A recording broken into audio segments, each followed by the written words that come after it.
अब बात QR code scam की। क्यूआर कोड यानी क्विक रिस्पॉन्स, यानी जल्दी रिस्पॉन्स करना, लेकिन ये जल्दी कई बार घातक भी हो सकती है। इसमें नकली क्यूआर कोड से फ्रॉड को अंजाम दिया जाता है।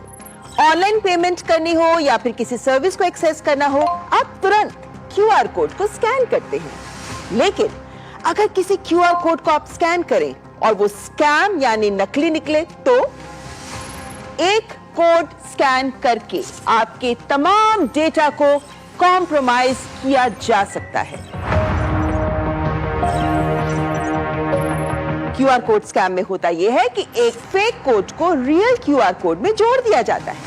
इसके बाद जब कोई क्यूआर कोड को स्कैन करता है तो ये आपको फर्जी वेबसाइट पर ले जाता है। फिशिंग वेबसाइट में आपकी पर्सनल इंफॉर्मेशन चोरी करके आपके बैंक अकाउंट को खाली किया जा सकता है, या फिर आपके फोन पर मैलवेयर इंस्टॉल करके भी आपका फोन हैक कर सकते हैं, या फिर ये घोटालेबाज आपकी payment sites, social media accounts को एक्सेस करने के अलावा आपके ईमेल से संदेश भेजने के लिए भी इस नकली क्यूआर कोड को यूज कर सकते हैं। आपने देखा होगा कि दुकानों पर कई सारे क्यूआर कोड्स होते हैं। स्कैमर्स इन्हीं के बीच फेक कोड्स भी चिपका देते हैं, या फिर असली पर ही नकली क्यूआर कोड लगा देते हैं, या फिर एसएमएस, ईमेल से भी फिशिंग लिंक की जगह क्यूआर कोड्स भेज रहे हैं। जैसे कोई यूजर इन कोड्स को स्कैन करता है, फ्रॉड का शिकार हो जाता है। इसी तरह किसी भी यूपीआई लेन देन के लिए भी क्यूआर कोड का प्रयोग किया जाता है, तो पहले हमेशा यूपीआई पता और प्राप्तकर्ता के नाम की पुष्टि जरूर कर लें। इंटरनेट की दुनिया में भी सावधान और सतर्क रहें। ईमेल में क्यूआर कोड है तो इसे खतरनाक समझें। दुकान पर क्यूआर कोड स्कैन करते हुए जल्दबाजी ना करें, पहले ये देखें कि वो दुकानदार के ही नाम पर है ना।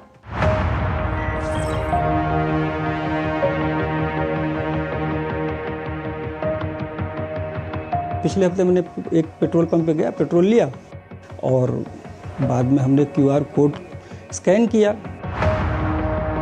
तो मैं पेट्रोल पंप पे अमूमन जब भी पेट्रोल भराता हूँ क्यूआर कोड से ही पेमेंट कर देता हूँ।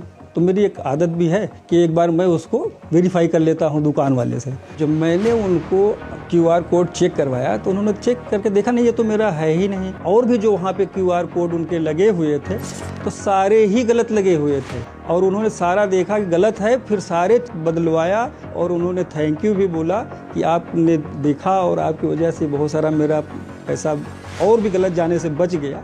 तो मेरी तो यही सबसे रिक्वेस्ट है कि जब भी कोई क्यूआर पेमेंट करे तो उसको ज़रूर वेरीफाई करें, जिससे कि कोई गलत पेमेंट ना हो। जो ऑथराइज मेंबर होते हैं हमारे, उनसे आप जो नाम आ रहा है उस नाम को वेरीफाई कीजिए कि आपका नाम यही है ना, उसके बाद ही उस पर आप पेमेंट करें। कि ये चीटिंग जो पेट्रोल पंप के साथ हुई है अमूमन किसी के साथ भी हो सकती है, और अमूमन हम पेपर में और कहीं न कहीं पढ़ते ही रहते हैं बहुत सारे क्यूआर कोड स्कैम हो रहे हैं। उससे कृपया सावधान रहें और बचें।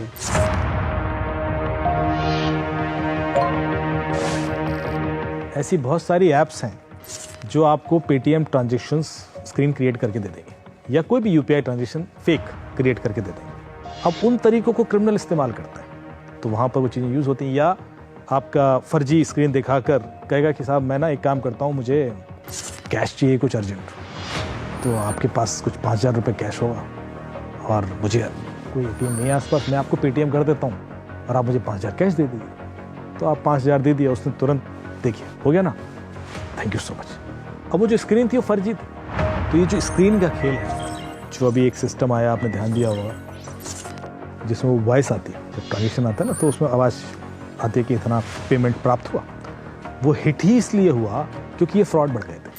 छत्तीसगढ़ के बिलासपुर में एक दिव्यांग ने अपनी ट्राईसाइकिल बेचने के लिए OLX पर ऐड डाली। साइबर क्रिमिनल ने फोन पर सौदा तय कर एडवांस देने के लिए क्यूआर कोड का प्रयोग करते हुए दिव्यांग के खाते से 32,000 रुपए निकाल लिए। अनजान क्यूआर कोड को स्कैन ना करें। स्कैन करने के बाद पासवर्ड या लॉगिन किसी को ना दें। कई मामले विभिन्न प्रदेशों में भी सामने आ रहे हैं। आइजोल के एक पेट्रोल पंप के मैनेजर ने शिकायत दर्ज कराई। एक ठग ने पेट्रोल पंप पर ग्राहक के ट्रांजैक्शंस के लिए दिए हुए क्यूआर कोड के स्टिकर को बदलकर उसने अपना गूगल पे क्यूआर कोड प्रिंट कर फिलिंग स्टेशन पर दिए क्यूआर कोड के साथ बदल दिया। अहमदाबाद की एक पेंट कंपनी, जानी मानी प्रतिष्ठित पेंट कंपनी, जिसको क्यूआर कोड स्कैम के जरिए 40,87,000 रुपए की धोखाधड़ी का शिकार होना पड़ा। एक ठेकेदार ने 35 अलग अलग बैंक अकाउंट्स में पैसे ट्रांसफर करने के लिए नकली क्यूआर कोड का इस्तेमाल कर कंपनी को लाखों का चूना लगा दिया। तो फिर सावधानी में ही समझदारी है। क्यूआर कोड स्कैम से बचने के लिए कोड को स्कैन करने और पिन दर्ज करने से पहले जांच लें कि पेमेंट किस खाते में जा रही है। संदिग्ध क्यूआर कोड की पहचान गूगल लेंस से भी की जा सकती है। क्यूआर कोड अस्पष्ट हो तो उसे स्कैन ना करें। दुकानदार क्यूआर कोड प्रतिदिन चेक अवश्य कर लें। क्यूआर कोड दुकान के अंदर ही लगाएं और पेमेंट के समय ग्राहकों से नाम भी वेरीफाई कर लें।